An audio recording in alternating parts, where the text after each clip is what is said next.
Berikut ini saya mau memaparkan bahwa dalam kaitan dengan pemilihan umum Februari lalu yang singkat pemilu, ada unsur-unsur yang kalau betul-betul terjadi merupakan pelanggaran etika yang serius, serta apa implikasi pelanggaran itu. Sebelumnya izinkan saya mengajukan 7 catatan tentang etika. Pertama, etika. Dengan etika dimaksud ajaran dan keyakinan tentang baik dan tidak baik sebagai kualitas manusia sebagai manusia. Etika membedakan manusia dari binatang. Binatang hanya mengikuti naluri-naluri alamiah, tetapi manusia sadar bahwa nalurinya hanya boleh diikuti apabila baik dan bukan tidak baik. Apakah seseorang itu baik atau buruk diukur dari apakah ia hidup secara etis atau tidak. 2. Hukum. Tuntutan-tuntutan paling dasar etika sejak ribuan tahun dituangkan manusia ke dalam ketentuan-ketentuan hukum. Misalnya larangan untuk menyiksa orang lain.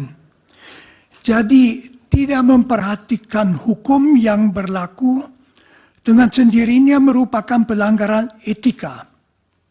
Saya tidak masuk masalah konsensus objekto. 3. Etika dan hukum. Agar manusia dinilai baik secara etis, tak cukup ia tidak melanggar hukum. Etika menuntut lebih, yaitu agar manusia selalu juga apabila tidak ada ketentuan hukum, harus berbaik hati, jujur, caring, bersedia memaafkan, adil, bertanggung jawab, dan seterusnya. 4. Etika dan penguasa. Apalagi itu berlaku bagi seorang penguasa, misalnya seorang presiden. Tak cukup asal ia tidak melanggar hukum. Dari seorang presiden dituntut lebih. Presiden begitu berkuasa, ia bisa memberi perintah menentukan keselamatan dan kegagalan hidup dan mati seseorang. Agar kita mempercayakan diri ke tangan orang yang begitu berkuasa, agar kita merasa aman dengan dia, seorang presiden harus membuktikan diri sebagai orang yang baik, berwawasan kebangsaan, bijaksana, jujur, adil. Dari seorang penguasa tertinggi harus dituntut standar etika yang tinggi. 5. Etika dan presiden. Presiden adalah penguasa atas seluruh masyarakat. Oleh karena itu ada hal yang khusus yang dituntut daripadanya dari sudut etika.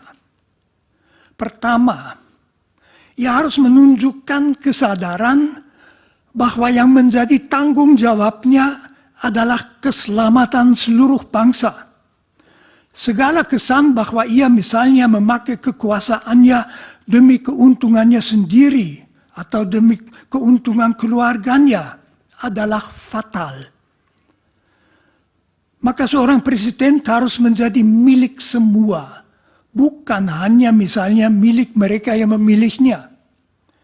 Kalaupun ia misalnya berasal dari satu partai, begitu ia menjadi presiden, segenap tindakannya harus demi keselamatan semua. Memakai kekuasaan untuk menguntungkan pihak-pihak tertentu membuat presiden menjadi mirip dengan pimpinan organisasi mafia.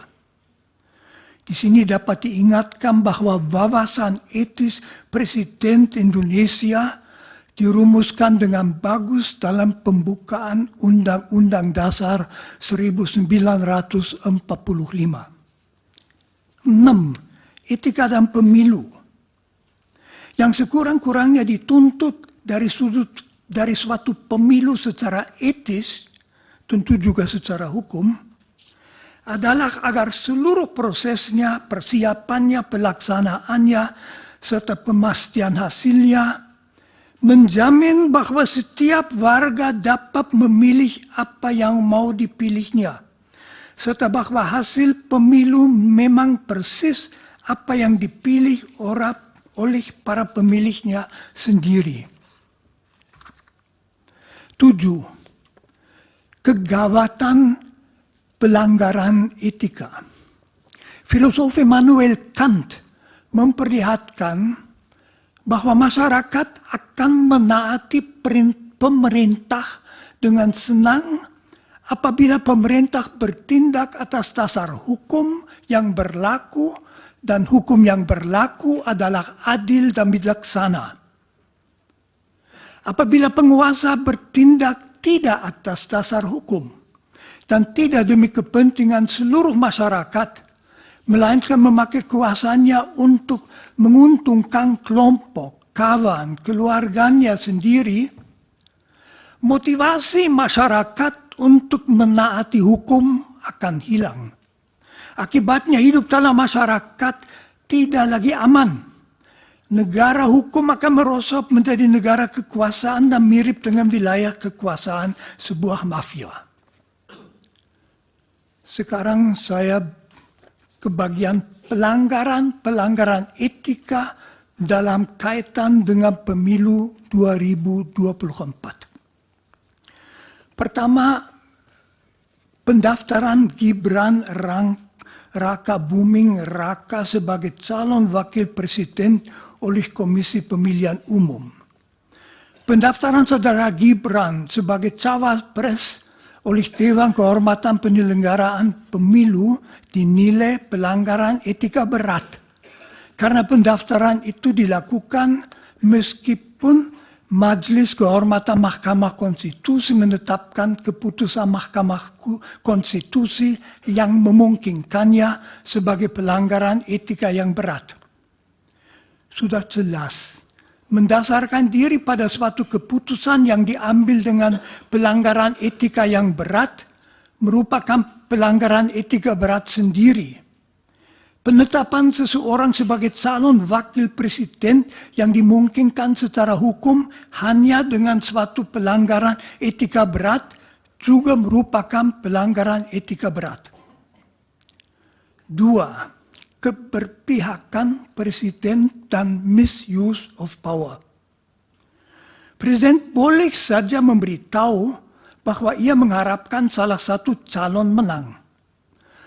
Tetapi begitu ia memakai kedudukannya, kekuasaannya untuk memberi petunjuk pada ASN, polisi militer, dan lain-lain untuk mendukung salah satu paslon, serta memakai kas negara untuk membiayai perjalanan-perjalanan dalam rangka memberi dukungan kepada paslon itu, ia secara berat melanggar tuntutan etika bahwa ia tanpa membeda-bedakan adalah presiden semua warga negara termasuk semua politisi. 3. Nepotisme. Kalau seorang presiden memakai kekuasaan yang diberikan kepadanya oleh bangsanya untuk menguntungkan keluarganya sendiri, itu amat memalukan. Karena membuktikan bahwa ia tidak mempunyai wawasan seorang presiden, hidupku 100% demi rakyatku, melainkan hanya memikirkan diri sendiri dan keluarganya. 4. Pembagian bantuan sosial. Bansos bukan milik presiden, melainkan milik bangsa Indonesia, yang pembagiannya menjadi tanggung jawab kementerian yang bersangkutan dan ada aturan pembagiannya. Kalau presiden berdasarkan kekuasaannya begitu saja mengambil bansos untuk dibagi-bagi dalam rangka kampanye paslon yang mau dimenangkannya, maka itu mirip dengan seorang karyawan yang diam-diam mengambil uang tunai dari kas toko. Jadi itu pencurian, ya pelanggaran etika. Itu juga tanda bahwa ia sudah kehilangan wawasan etika dasarnya tentang jabatan sebagai presiden, yaitu bahwa kekuasaan yang ia miliki bukan untuk melayani diri sendiri, melainkan melayani seluruh masyarakat. 5, dan terakhir, manipulasi-manipulasi dalam proses pemilu yang jelas. Kalau proses pemilu dimanipulasi itu merupakan pelanggaran etika berat karena merupakan pembongkaran hakikat demokrasi. Misalnya kalau waktu untuk memilih diubah atau perhitungan suara dilakukan dengan cara yang tidak semestinya. Praktek semacam itu memungkinkan kecurangan terjadi yang sama dengan sabotase pemilihan rakyat, jadi suatu pelanggaran etika yang berat. Terima kasih. Terima kasih, Pak Romo. Dari kuasa hukum pemohon ada yang Kami akan diwakili oleh